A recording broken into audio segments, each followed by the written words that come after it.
Riding down the canyon to watch the sun go down, a picture that no artist e'er could paint. White-faced cattle lowing on the mountainside, I hear a coyote whining for its mate. Rattlesnake. The summer of 1922 is the same as the ones before. Once again, my mother, sisters, and I were relegated to the hot, barren sagebrush homestead where the sweltering sun beat down with no pity on us, making our skin as brown as a few Navajo Indians who made occasional treks to town. We had several scraggly cedar trees for a tiny bit of shade my parents had planted the summer I was born. We took care of the sheep and stock, while Pa stayed in town 10 days at a time haying and helping Grandfather Barney. But this night, he was home with us. We kids slept on the floor. One evening I was restless, couldn't sleep long after Father and Mother was snoring. Something seemed wrong. But what? In a flash I realized what was bothering me. Something was moving under the floorboards of the house. I could hear a rustle among the constant stir of the numerous locusts that cohabitated with us. My heart jumped to my throat as I sat straight up in fright. "Sounds like a rattlesnake," I thought. My movements woke Lottie. "Is something wrong?" she asked. "Shh," I whispered. "Listen." There's a faint rattle, the sound of something large moving, and then silence, except for the locusts. "Do you think it's a rattler?" Lottie said, grabbing hold of my hand. "I think so, yeah. Sounds like it's under the floor," I said. "Can it get through the cracks in the floor?" Lottie asked, her voice trembling with alarm. "I don't think so. It's probably too big," I answered. "I can't understand why it would be moving at night unless a mouse has disturbed it. Lay down. Go back to sleep. I'll stay awake. If I need to, I'll wake up Father." "You always take such good care of me," Lottie said, as she snuggled into the lumpy quilts Mother had made from scraps of cloth and worn-out overalls. It seemed as if the dark, moonless night was endless as I lay, listening, but hearing nothing more until I fell into a restless sleep towards morning. I love waking up in the morning to the smell of a fresh slab of side pork, eggs, and potatoes frying in pools of pig fat, I thought, as my stomach growled in agreement. After breakfast, I said warily, "Father, we think we heard a rattlesnake under the house last night." Lottie's soft blonde flyaway hair glistened in the sunlight as she timidly nodded in agreement, but she stood in the doorway to make an escape if Father got upset because we were holding him up. "Snake, Pa! Snake!" Lorene piped in. "Scare me!"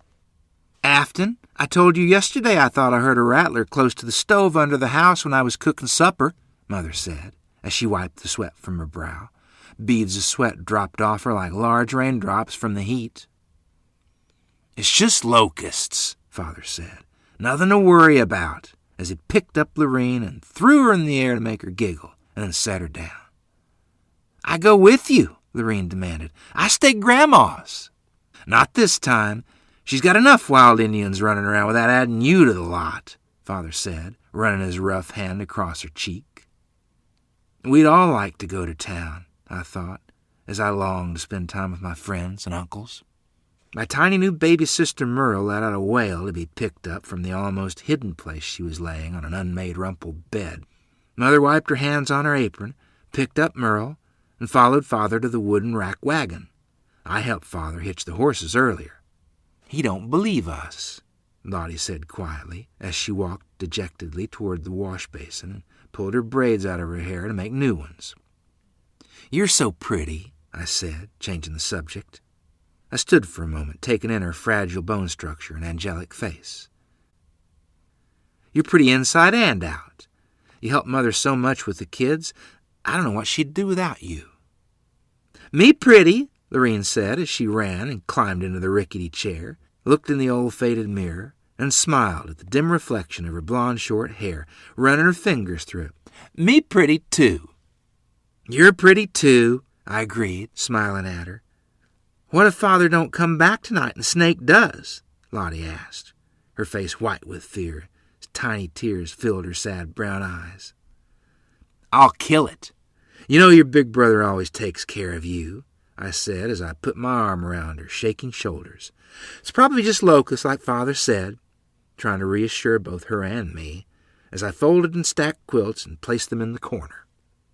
"Put a quilt out in the yard for Merle to lay on so I can see her while I milk," Mother said as she entered the kitchen. "I need to get it done while you do the dishes, Lottie. And get the wood in, Orion, before you and Lottie head out with the sheep." Minutes later, I heard Mother scream in panic, "The snake's going to bite Merle!" My heart raced faster than my legs as I ran toward the place the quilt lay on the dusty desert soil. Merle was there, kicking and cooing fearlessly, almost playing with the deadly intruder. It was only seconds, but it seemed like hours before Mother was able to pluck Merle from harm's way of the coiled, venomous rattlesnake, with its stark white fangs hovering ready to puncture Merle's diaper-clad bare leg. "Get back!" Mother warned, her voice shrill. The girls huddled around her, bawling in terror for comfort and protection. "The gun's in the house," I said. "I'll fetch it." I just began to run towards our shelter when the large western diamondback pit viper slithered silently toward the same door I was going in. I stopped in my tracks, stood like a large frozen icicle as a chill ran down my back, watching as it vanished through a crevice under the floor of the shack. "We can't go back in there," Mother shrieked. "It's too dangerous. We don't know where that thing might be." "Pray," Lottie cried. "Pray for someone to help us." Sure, I thought.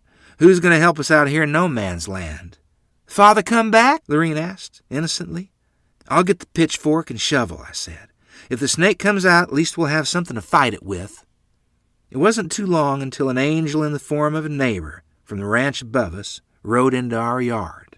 "What's all the commotion about?" John Hamilton asked as he slid off his panting brown horse, throwing the reins around the hitching posts.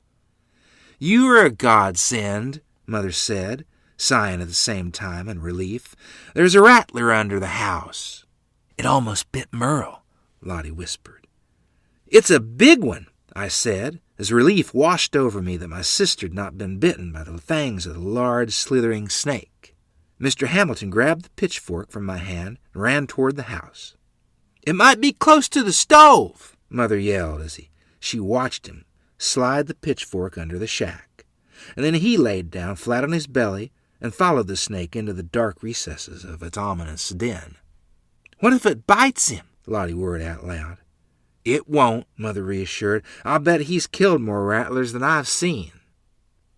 Time seemed to stop as we listened from a safe distance to Mr. Hamilton crawling and panting as he lunged the pitchfork at the coiled rattlesnake several times before a final blow of the prongs met the soft flesh of the venomous foe and rendered it lifeless.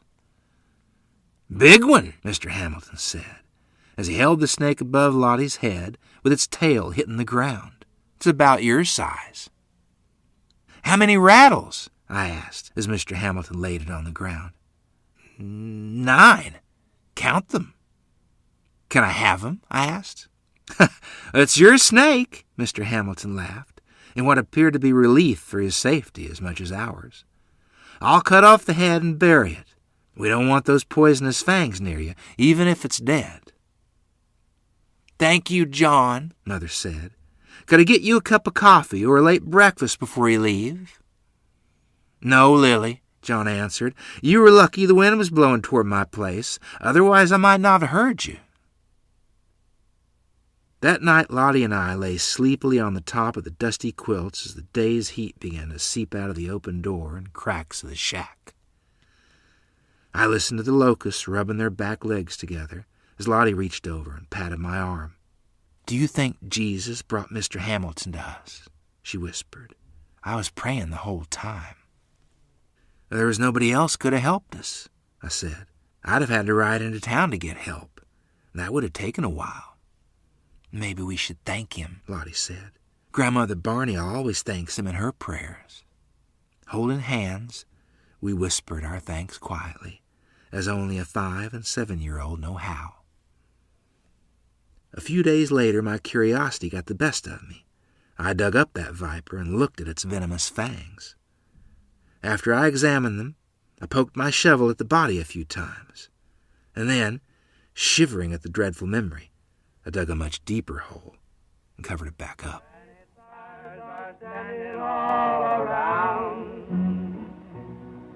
I tell you folks, it's heaven just to ride off down the trail when the desert sun goes